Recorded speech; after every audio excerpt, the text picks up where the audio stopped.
c'est parti. Oh la tristesse. Allez, Mulan sorti en 2020, réalisé par Niki Caro sur un scénario écrit, attention, par 4 personnes. Lauren Hinek, Rick Jaffa, Elisabeth Martin et Amanda Silver. Il fallait tous beau monde quand même pour écrire un scénario quand même qui soit profond. D'après le film d'animation Mulan sorti en 98 où le scénariste était tout seul. Mulan 2020 suit les aventures de War Mulan sous les traits de Liu Weifei qui, suite à l'appel aux armes de l'empereur de Chine interprété par un Jet Li comme Jean Reno, à moitié mort, intègre l'armée à la place de son père atteint par la maladie. Le gros hic, c'est que les femmes ne sont pas les bienvenues dans l'armée, elle se fait passer donc pour un homme afin de combattre les Huns. Projet datant de 2010, tout de même avec le réalisateur Chuck Russell, le réal de The Mask et The Blob, ça aurait pu être drôle, moi je dis, j'aurais bien voulu voir. Après une pré-production chaotique et un changement de réal, Mulan a su faire du bruit à sa sortie 10 ans plus tard, puisque avec tout le désordre du système industriel du cinéma à cause du Covid-19 et de la fermeture des salles, Mulan est passé de blockbuster allant sauver le cinéma à film qui va exploser les abonnements de la plateforme Disney+. Un move qui a su créer un débat halluciné de wow, Disney est un studio capitaliste ? Non, ils en ont rien à foutre du cinéma. Sans déconner. Sans déconner. Entre les exploitants de salles de cinéma, les producteurs et les cinéphiles éclatés de Twitter qui sautaient tout le monde sur la gueule, énorme bruit pour finalement un film qui finit ce soir dans notre shitlist. Et pourquoi on en parle ce soir, Marvin ? Dis-nous tout. En fait, c'est hyper compliqué. Alors, on va tout de suite calmer le truc parce que dans le sens où filmiquement, effectivement, c'est peut-être inoffensif, c'est absolument fonctionnel, c'est absolument morne et encore une fois complètement mort à l'intérieur. Hein, c'est terrible. Ce qui est intéressant déjà dans Mulan, quand tu commences à regarder un petit peu ce que c'est que c'est un film qui est extrêmement problématique pour plein de raisons. La première, hormis le fait que ce soit une de ces nouvelles productions Disney qui, dans leur grande entreprise de destruction de l'industrie, sont en train d'absolument pourrir tout ce qui touche, mais ça c'est pas un problème. Donc les gens commencent un petit peu à accepter, quoi. Non, déjà c'est que c'est cofinancé accessoirement par le parti communiste chinois, parce qu'il y a eu toute cette petite polémique pré-film en fait, où après justement les problèmes, je crois, probablement d'Aladin, il y avait une espèce de pétition qui disait ne nous rendez pas une Mulan blanche, parce qu'il y avait probablement un projet quelque part de whitewasher le truc, quoi. Donc ils ont pris une actrice chinoise, Scarlett Johansson. Oui. Par exemple.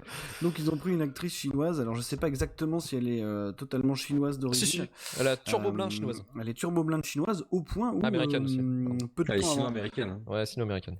Peu de temps au point où peu de temps avant la sortie du film, elle a même carrément pris position, mais de manière publique, pour la Chine continentale contre les manifestants hongkongais qui sont accessoirement des pro-démocrates, quoi. Donc voilà. Donc si vous connaissez pas les subtilités de la politique de Xi Jinping, ben, je vous invite à aller vous renseigner, à voir un petit peu ce qui se passe dans ce film, quoi. Le troisième souci quand même majeur, c'est que alors ça fait quelques mois qu'on est au courant de la politique de travail forcé qui se passe en Chine, et puis donc il se passe qu'il y a un certain peuple qui est légèrement, je sais pas comment on pourrait dire, génocide culturel et idéologique, quoi. On n'est pas loin d'un génocide, donc c'est-à-dire que le film du coup a la bonne idée d'être tourné au même endroit que là où se situent les camps d'internement des Ouïghours. Donc quelque part, en fait, si tu veux schématiser, franchement j'y ai pensé, c'est comme si tu faisais un remake live de Fievel à Auschwitz avec Eric Zemmour dans le rôle principal. C'est exactement en fait le même niveau de c'est le même niveau de dégueulasserie, quoi. C'est exactement la même chose. Après, parce qu'après on va me dire oui c'est pas politique machin, si quand même, je veux dire tout est politique, le cinéma est un art politique et puis pas vouloir avoir de point de vue c'est déjà en avoir un, quoi. Donc je pense pas qu'on puisse aborder le film en éludant complètement ça, quoi. Après le film en lui-même, il se veut un espèce de wuxia-pian, donc c'est un film de sabre chinois. C'est comme ça s'appelle, le wuxia-pian. Bon, alors effectivement, pas du tout proche des standards, on va dire hongkongais et chinois du genre. C'est plutôt le wuxia-pian un peu lyophilisé, on va dire. C'est le wuxia-pian post-Tigre Dragon, quoi. Tu vois, qui était déjà, même si c'est un bon film, quand même une espèce d'imposture, qui était vraiment un truc destiné à un public grand public, quoi. Occidental, quoi.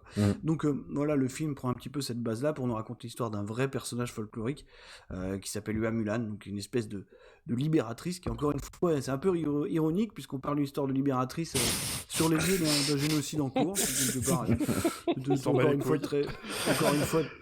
Encore une fois très fin. Et voilà, sinon le film est absolument, oui c'est vrai, comme tu disais Manu, inoffensif filmiquement, il se passe absolument rien. Et en fait c'est juste une espèce de moulinette du wuxia ou du film d'action chinois d'époque passer à la moulinette américaine, au point où on a même convoqué le bingo des acteurs asiatiques qui ont plus ou moins réussi en Occident. Donc t'as Jet Li, le pauvre, il s'est fait diagnostiquer une hyperthyroïdie il y a 10 ans, il est manifestement en très mauvaise santé, on ne sait pas s'il va pouvoir retourner, donc c'est peut-être son dernier film, ce qui serait un peu triste, on n'en sait rien, quoi. Ah merde. Alors il y a forcément Donnie Yen, hein, parce que Donnie Yen c'est la star numéro 1 en Chine en termes de cinéma populaire, voilà, c'est le recordman du box-office. C'est le Danny Boone de chez nous, quoi. Voilà, bon, sauf que c'est un des rares qui a des vraies scènes martiales où malheureusement il est tout seul, mais il est pas doublé comme d'habitude, donc quelque part Donnie Yen, bon, en tant que star numéro 1, il est forcément là.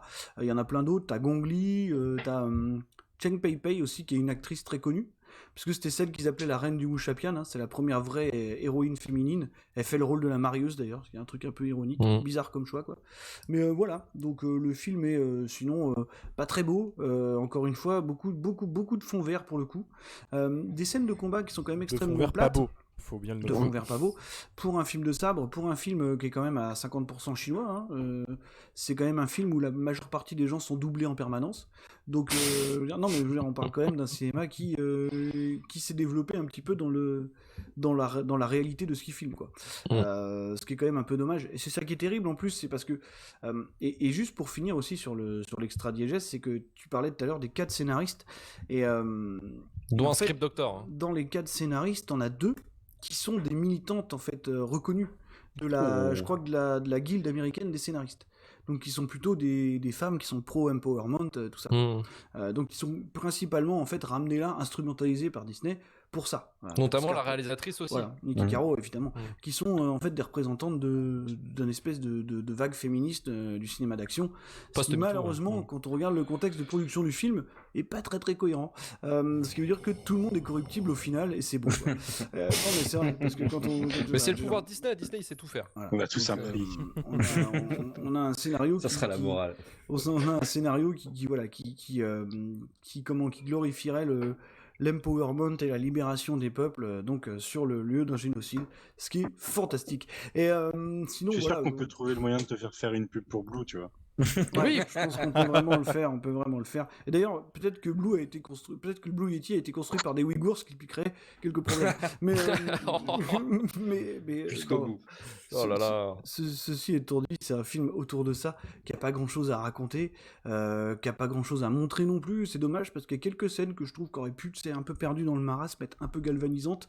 Je pense au moment où justement elle finit de se travestir et qu'elle revient avec ses cheveux détachés, où elle commence à s'assumer vraiment en tant que femme sur le champ de bataille, où là le truc marche pas trop mal, tu vois, dans l'iconisation, quoi. Après ça dure malheureusement 2 minutes, la scène d'action qui suit est mal montée, mal branlée, donc ça tient pas, quoi. Donc non, je trouve que c'est un film pas loin d'être abject, hein, quand même, par rapport à ce qu'il véhicule comme valeur, à ce qu'il raconte finalement, parce que enfin même dans le traitement du personnage, ça reste une femme qui a besoin de se faire passer pour un homme pour exister, et qui restera suspendue à la décision des hommes jusqu'à la dernière seconde du film, hein. Donc quelque part, cette histoire d'empowerment, c'est de l'empowerment niveau Wonder Woman un petit peu, quoi. Ouais. Donc, mais tu dis bien que la fin, je l'avais pas tilté, mais c'est vrai que la fin, en fait, elle refuse d'être en gros une soldat de légion, quoi, une soldat d'honneur. Pendant 2 minutes, elle rentre chez elle, et les mecs ils reviennent, ils font aller. Tu viens ? T'as quand même Donnie Yen qui vient lui dire, ah bon, maintenant tu fermes ta gueule et tu me suis. Bon, bah, peut-être. Oui, monsieur. Donc, oui, monsieur, quoi. Donc voilà, jusqu'au bout, c'est un film absolument dégueulasse. Voilà, donc évitez de montrer ça à vos gosses, sortez de là, quoi. Et cofinancez pas le parti communiste chinois. C'est pas on regardait le vrai Mulan, peut-être. Ouais. Et oui, d'ailleurs, il y a un truc assez rigolo, c'est qu'ils ont enlevé le fameux personnage de Mushu parce qu'ils ont essayé d'en faire un truc un petit peu merveilleux, quoi. C'est-à-dire, c'est comme ça qu'on appelle les wuxia, c'est le merveilleux, quoi. Donc parce que le personnage de Mushu, justement, vu que c'est quand même un film qui doit s'adresser en majeure partie au public chinois, d'ailleurs il a plutôt bien marché, je crois, finalement, même non, pas en Chine. Non, il a été boycotté, ouais. Bah, justement par rapport au problème de l'actrice principale. Mais et donc du coup le personnage de Mushu, qui est à l'origine dans le dessin animé très mal perçu en Chine, parce que c'est un personnage qui est présenté comme un petit peu raciste, et puis qui respecte surtout pas les grandes figures ancestrales. Donc c'est quelque chose qui passe pas du tout auprès du public chinois, quoi. Donc c'est pour ça qu'ils l'ont pas gardé, hein. Ils veulent vraiment faire un film qui s'adresse qui s'adresse à la Chine continentale avant tout, quoi. Donc voilà, sinon non, il y a peut-être des trucs qui me reviendront, mais je vais vous laisser. Mais c'est déjà bien. C'est déjà pas mal. là-dessus, mais, C'est déjà pas mal, Manu. Marvin, t'as les couilles à l'envers, je te sens un petit peu mais, énervé. ouais, non, c'est vraiment un film dégueulasse. Manu, est-ce Attends, que. petite pause. Ouais. Est-ce qu'on peut refaire un clap? Mon compte chat a éteint mon enregistrement. Ah yes. Donc je viens de le relancer, mais aurais perdu 1 minute, tu vois, faut que je reclappe. Ok, T'auras 2 pistes. t'as remis Audacity? J'ai remis, ouais, c'est bon. C'est enregistré? Ok. Le problème, mais- c'est qu'en fait, c'est un zoom, tu vois. Et il a mis sa patte sur le bouton d'enregistrement. Le top. Ça, c'est Le bien meilleur. d'avoir un chat. Allez, 3, 2, 1. Allez, c'est parti. Ce plaisir. Ah oui, non, juste c'est pour finir, justement. Parce qu'en fait, c'est. Non, ouais. Mais t'as pas fini d'enfoncer le Derrière clou, ça, toi? Gaming Now, Non, fait je le termine. testing en petit caméo, histoire de dire, regarde. je termine en disant qu'en plus de ça, c'est un film, comme on l'a dit, qui s'est bâti sur une espèce de volonté d'empowerment, et c'est un peu problématique dans le sens où en fait Disney qui s'attaque à ce genre-là ne regarde même pas l'histoire du genre en fait, et c'est encore plus problématique du côté des Chinois qui regardent même pas leur histoire, parce qu'en fait le cinéma de Hong Kong et de Chine, paradoxalement à ce qui se passe, si tu veux, dans la société, à la manière dont la femme est traitée, ça reste un des cinémas qui féminise l'héroïsme le plus au monde depuis les années 60, quoi. Donc il y a absolument rien de nouveau là-dedans. Il y a beaucoup d'héroïnes de films de sabre, en fait, justement qui sont des femmes qui avaient même le dessus sur les hommes pendant très longtemps, quoi. Donc voilà, même ça, ils n'arrivent pas à le traiter en 2020. Alors que c'est un truc, ils en ont des exemples parlants qui existent depuis les années 60 minimum, quoi. Mais c'est pas leur but, hein, très clairement, ils s'en foutent. Enfin, c'est pas. Ça a jamais été le cas de rendre hommage au le discours cinéma. était quand même un petit peu là, et c'est pas pour rien je pense que c'est pas pour rien qu'on reprend cette figure-là aujourd'hui, tu vois. Enfin, je veux dire, le côté pragmatique de Disney, on le connaît, tu vois. Donc, mais après, moi, j'ai pas de problème avec ça. Enfin, c'est quelque chose de complètement louable, on est d'accord. Mais le faire de cette manière-là, totalement hypocrite, c'est quand même assez compliqué, quoi. Ouais, c'est dangereux même, je dirais. Dans ce contexte-là, ouais, clairement. Est-ce que Manu, finalement, le plus gros défaut du film, ce serait pas l'absence de Patrick Fiori au casting vocal? Peut-être. Alors, j'ai pas vu aucun des films originaux de ceux qu'on a vus ce soir. J'en ai vu aucun depuis les années 90, je pense. Ah ouais? Peut-être Aladdin. Mais Le Royaume, non, c'est sûr, ça fait super longtemps que j'ai vu. Et Mulan, Mulan, j'ai dû le voir une fois en fait.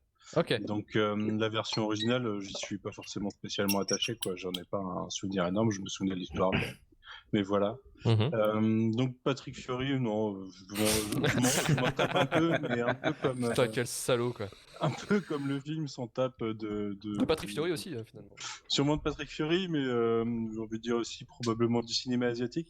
Il y a un truc qui est intéressant, c'est que le cinéma asiatique, c'est quelque chose dans lequel j'ai jamais mis le pied parce que voilà, j'ai jamais eu l'occasion dans ma jeunesse, et depuis, j'ai clairement pas le temps.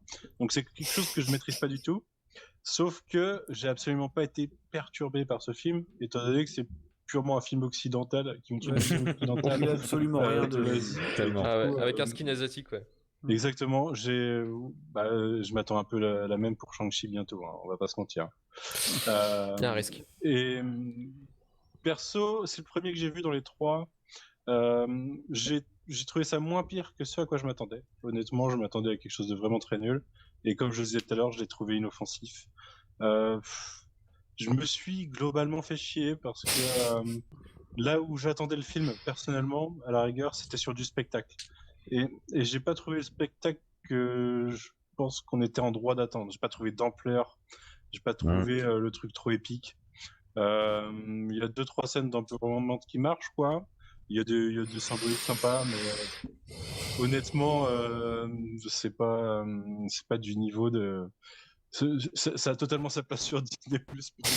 Oui, mais c'est ce qu'il faut se dire, c'est ça le pire, c'est qu'au cinéma, ça aurait été un spectacle production affreux. Netflix. C'était en théorie un film de salle pourtant. C'était même un de ces trucs qui devaient sauver le cinéma. Finalement, le Covid, ça leur a un peu sauvé la face, quoi. Ouais, peut-être, ouais. Honnêtement, voilà. J'ai pas grand-chose d'autre à dire, si ce n'est que c'est assez insipide, quoi. Oh, c'est insipide. Romain, toi, est-ce que tu t'es un peu attaché quand même au Mulan d'origine de 98? Pas du tout, pas du tout. Mais c'est qui ces gens, putain? Mais c'est quoi ce truc? Je l'ai vu il y a des années, je l'ai jamais revu depuis. Alors bien sûr, je me souviens du dragon, etc. Et je me souviens bien de l'histoire. Je savais pertinemment que la réalisatrice avait fait le choix de s'écarter vraiment du dessin animé. Donc je me suis dit tiens, qu'est-ce qu'elle va proposer? Et pas grand chose au final. Vous avez très bien décrit la situation, hein. Il se passe pas grand chose et quand il se passe des choses, bah, on se fait chier.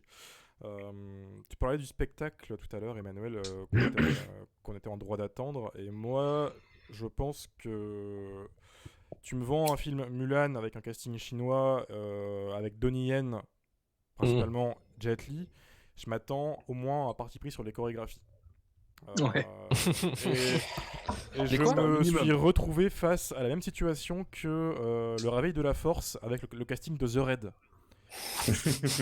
Bah, tu sais, si tu veux faire le parallèle, justement, Donnie Yen est dans Rogue One, où il est pareil, honteusement sous-employé, quoi. Exactement. oui, et encore, dans Rogue One, il a quand même 2-3 scènes à lui. Voilà, il a un personnage. Quand tu connais ses capacités, c'est assez terrible de le voir faire ça, quoi. C'est ça. Quand tu vois Ip Man, là tu vois Mulan, tu te dis qu'est-ce qui s'est passé. Il y a 2-3 scènes où il y a un peu en effet d'art martial, mais c'est surcuté, et d'ailleurs mal surcuté. On a aussi un cas. C'est vrai que la scène d'intro. Hein. La scène d'intro elle est incroyable. Et pas que la scène d'introduction, tout à l'heure on parlait de la séquence où elle revient sur le champ de bataille en tant que femme assumée. C'est dégueulasse. Elle se TP des fois. Ouais, elle se TP partout, il y a 1000 plans par seconde, il y a des sautes d'axe et des fautes de montage de débutants en fait. Et moi ça m'a vraiment sorti du film, dans le sens où les productions Disney sont quand même assez carrées de base, souvent même un peu trop, c'est même un des reproches qu'on fait. Il y a quand même un certain savoir-faire. C'est très carré, c'est un fast-food, donc c'est très c'est fonctionnel, on l'a dit plusieurs fois. Là, il n'y a rien qui va. Je sais pas ce qui s'est passé. Est-ce qu'il y a eu des problèmes de production? Est-ce qu'il y a eu des problèmes sur le tournage? Ou est-ce qu'il y a un truc qui n'allait pas? Parce que j'ai un sentiment de film foiré, bâclé, qu'un monteur en plein stress a voulu rattraper au montage. Ce qui explique certains passages. Et d'ailleurs, on parlait aussi de Donnie Yen, mais on parle aussi de l'actrice principale là. Qu'est-ce qu'on savoir une certaine souplesse, une certaine habilité, un pouvoir en fait limite quoi, avec son chi là. Tous les moments où elle est censée montrer un peu ce qu'elle vaut, c'est que des effets de montage, tu vois. Doublure. Elle rattrape un truc avec son pied, on a juste un plan sur le pied et pas un plan large d'elle, tu vois. Jamais on y croit vraiment, et c'est dommage parce que pour moi ça aurait été vraiment le parti pris à prendre pour un film Mulan en live action. Surtout que tu fais un film avec justement une actrice chinoise, des artistes chinois, asiatiques qui ont vraiment un savoir-faire pour ça de base. Leur cinéma c'est ça. En fait, il y a juste un truc qui est parlant aussi dans la production, c'est qu'en général, les actrices de wuxia dans la grande époque, elles étaient avant tout sélectionnées et elles prenaient les premiers rôles parce qu'elles avaient un passif, en fait, pas forcément d'artiste martial, mais en tout cas de danseuse. Il y a l'Opéra de Pékin qui a été un réservoir un peu inépuisable d'actrices comme ça. Et l'aveu de faiblesse, en fait, et la note d'intention quelque part du film, c'est que Liu Yifei, son passif pré-cinéma, en fait, c'est d'être mannequin. Donc, ça explique un peu tout. Ça veut un petit peu, ça illustre assez parfaitement la note d'intention du film. Ouais. Oh quel enfer. Ça, puis visuellement c'est dégueulasse. Les fonds verts, on en a parlé tout à l'heure, sont immondes. Il y a un beau taf sur les décors, je trouve. D'ailleurs, je dis ça aussi pour Aladdin, mais des fois ça passe pas très bien. Mais au niveau des costumes, au niveau de l'ambiance, c'est quand même un travail. Le département costume et le département décor se donnent à fond quand même sur ce genre de film. Et ça sauve un peu certains trucs. Malheureusement, à côté, c'est pas très bien joué. En même temps, c'est ce que je dis, vu l'ampleur, il y avait 15 personnes habillées sur le champ de bataille, ça va quoi. C'est pas faux. Mais non, sinon, je rentrerai pas dans le conflit politique parce que de toute façon, vous avez tout dit. Vous avez déjà tout dit. Ce film, voilà, c'est un peu une abomination dans ce que ça véhicule et dans sa construction. Mais ouais, c'est un bon téléfilm Disney+. Avec d'ailleurs, les méchants sont ridicules. Je sais pas si vous avez pensé ça, mais la sorcière... dans le rôle de l'antagoniste, c'est John Scott Lee. C'est un mec qui avait joué Bruce Lee dans le biopic de Rob Cohen, Dragon. D'accord. Absolument rien fait d'autre depuis. Ouais. Moi, c'était au début du film. On voit la sorcière qui se transforme en personne là, au début du film. Elle possède quelqu'un. Et le premier truc qui m'est venu à l'esprit, c'est que je me suis dit, oh putain, c'est le même personnage que dans le téléfilm des Ewoks, où il y a le même personnage. Et là, je me suis dit, oh, mais si tu penses ça, c'est vraiment qu'il y a un gros problème. Et toutes les séquences où il y a les bad guys, jamais tu les prends au sérieux. Ils savent pas jouer. Ils ont ce défaut aussi d'être un peu instagrammables. Tu vois, genre le méchant musclé avec la cicatrice, voilà. Belle photo, mais sinon en film nul. Ils sont jamais réellement méchants. Et très déçu, voilà, on parle de Donnie Yen, mais t'as Donnie Yen au casting, mais tu l'utilises. Qu'est-ce qui s'est passé? Il l'utilise pour faire des démos où il est seul, où il montre qu'il est capable de jouer avec une lame sans être doublé. Voilà, c'est le minimum syndical, quoi. C'est ça rien. Donc voilà, pour moi c'est un gros échec et voilà, c'est nul à chier. Ok, nul à chier. Mot de la fin. Karim, j'ai une petite question pour toi. Est-ce que finalement Mulan, si c'était Mena Massoud qui l'aurait joué, est-ce que ça aurait été mieux? Ah mais totalement. Il aurait fait vraiment des backflips, lui, tu vois. En vrai, c'est même pas un problème de cast ou quoi que ce soit. Enfin, c'est encore une fois, c'est un problème d'attention. Je vais résumer comme tout le monde. En gros, la promesse n'est pas tenue. Hein, voilà, quand vraiment entre ce qu'on te vend et ce que tu as, la promesse n'est absolument pas tenue. Il y a en qualité, en fait, il y a genre 2-3 cartes postales. Voilà, qui sont cool. T'as des moments où qu'ils ont tourné en Chine, en Nouvelle-Zélande. Alors, il faut savoir que j'ai découvert l'aspect politique après avoir visionné le film. Donc, j'ai juste trouvé ça mignon au début. En disant, tiens, il y a un peu du dur, c'est cool. Mais à part ça, non. Moi, après, c'est scénaristiquement, c'est con. Parce que, en vrai, Mulan, moi, j'ai découvert super tard. J'ai découvert, genre, il y a quelques années. Et il y avait déjà, en vrai, un film un peu tout fait. Je veux dire, il n'y avait pas besoin vraiment de se faire chier. Ils ont voulu rajouter des trucs. Et en fait, le premier rajout qu'ils ont fait, qui, moi, m'a sorti du film immédiatement, c'est le rajout du chi. En gros, Mulan a du chakra. Qu'est-ce que c'est con, quand même. Alors, c'est con. Déjà, bon, moi, ça me sort complet. Je suis en mode, bon, d'accord. Et en plus, ça vient niquer un peu le propos du film, en fait. Si tu voulais faire un film un peu féministe, refaisais le Disney, c'était bien, c'était pris comme ça. Et en fait, parce que Mulan, elle est forte parce qu'elle a du chakra à fermer vos gueules. Et alors que dans l'œuvre, en tout cas de Les Disney, midi-chloriens, tu vois. mais c'est un peu ça. Alors que dans l'œuvre de Disney, c'est plutôt, elle est brave. Brave, c'est au-delà de ça, tu vois, c'est pas un truc C'est facile. une personnalité, quoi. C'est pas. Donc déjà, tu t'es niqué le fond du film. Donc moi, j'ai eu un peu de mal.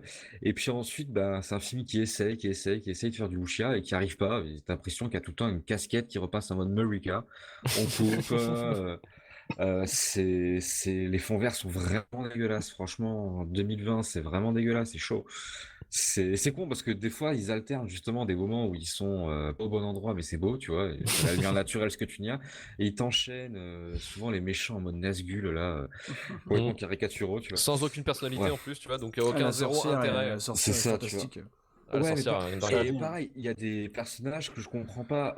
Le retrait de Mushu, alors même si pour des raisons, on va dire, plus politiques, ils l'ont pas remis, je suis ok, mais il y a un truc con quand même. Si pour moi le personnage de Mushu existe, c'est juste qu'il faut Mulan, des personnages qui ne peut pas parler normalement dans son environnement. Il faut bien qu'elle parle à quelqu'un, il faut bien que quelqu'un la fasse parler.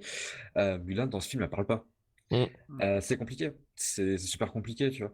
Donc je trouve qu'ils sont vachement compliqués la vie pour rien, quoi. Et donc ça, c'est lui, il rentre vraiment dans je voulais pas le voir et puis rien à foutre, quoi. Et un peu douloureux quand bah là tu te poses la question un peu, ben l'après prod, qu'est-ce qui s'est passé et tout est polémique.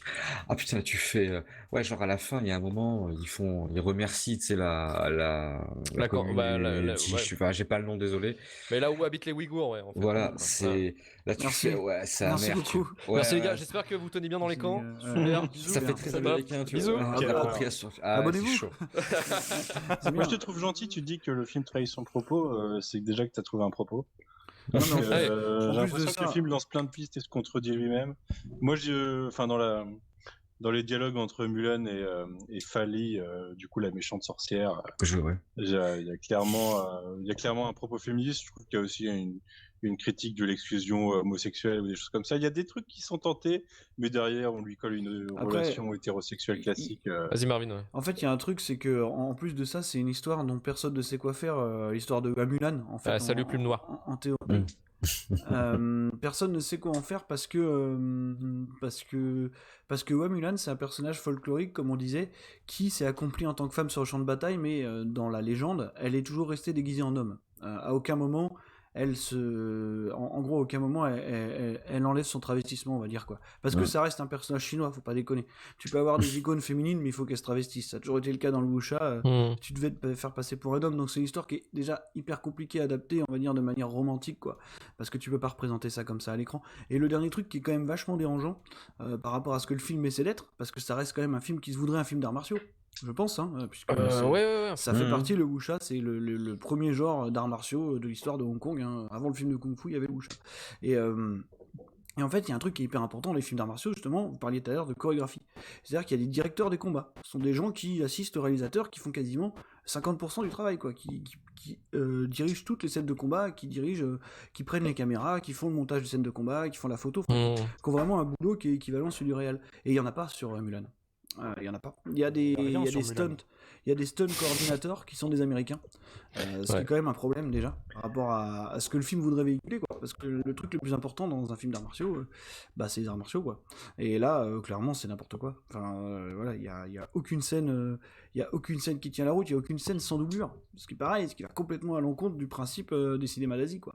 D'ailleurs, Qui sont c'est des acteurs qui sont aussi des performeurs, quoi. Ça Ouais, fait ouais, complètement des partie du cascadeurs, des package. totales, ils font la totale, quoi. Y a pas besoin de doublure. Peut-être moins maintenant dans les films continentaux, mais enfin l'essence même des cinémas d'Asie, elle se retrouve là-dedans. C'est pour ça qu'aujourd'hui on Ça a marche des. pas dans les contrats d'assurance de Disney, ça, la clause est Non, Disney. non, mais après, voilà, il y a Disney derrière, mais c'est pour ça qu'on a tous ces succès qui viennent plus forcément de Hong Kong ou de la Chine, mais les The Raid et tous ces films indonésiens ou thaïlandais avec la période Tony Jaa, c'était aussi parce que c'était quelque chose de réel qu'on n'avait plus dans un cinéma occidental aujourd'hui, quoi. Tellement.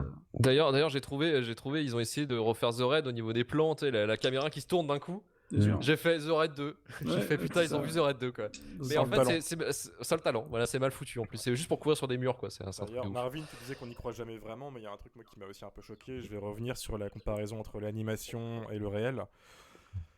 Dans le film Qui est le animé- grand thème de ce soir, en fait. Bah oui, mais c'est ça, C'est beau. c'est la confrontation. Hein. C'est comme ça. Mais Et ce sera la conclusion, Romain. qui ici a vraiment cru un instant que Mulan dans ce film passait bien en garçon? Personne. Ah oui, putain, oui. Bah, disons qu'elle a une voix, elle a une bonne voix un peu plus grave, magnifique. Moi, je l'ai Ouais, vu en c'est VF. pareil. Je l'ai vu en VF. Je peux pas Non, non plus mais- trop Oh là là. juger. Voilà. C'est bon, frère, pour Mulan. Voilà. En dessin, Je vais ça dénoncer sur passe Twitter, connard. super bien parce que forcément le dessin, tu peux affiner Ouais, les ouais. traits, tu peux jouer avec ça. Là, l'actrice, ils l'ont même pas maquillée, ils l'ont foutu genre son armure, ils l'ont sali un peu au niveau de la gueule en mode ouais, c'est bon, t'es un garçon, ta gueule. À aucun moment, ce concept, enfin qui est quand même la clé du film, hein, c'est quand même le concept de tout le film, bah t'y crois quoi. Ils te mettent entre les mains ce côté en mode non mais t'inquiète pas, ça va passer, mais pas du tout. Enfin moi je l'ai vraiment en mode je l'ai pris en mode ouais c'est un mauvais déguisement, moi j'aurais cramé directement. C'est con, je suis casse-couille, hein, vraiment je chipote, mais ce simple fait qui est quand même la base, le socle de toute l'histoire du film, bah t'y crois pas quoi, à un instant. Non, du tout. Du tout, c'est fake. C'est fake, c'est factice. Et c'était un petit peu le thème global de ces trois films. Et on va pouvoir clôturer avec le courrier des Durandos.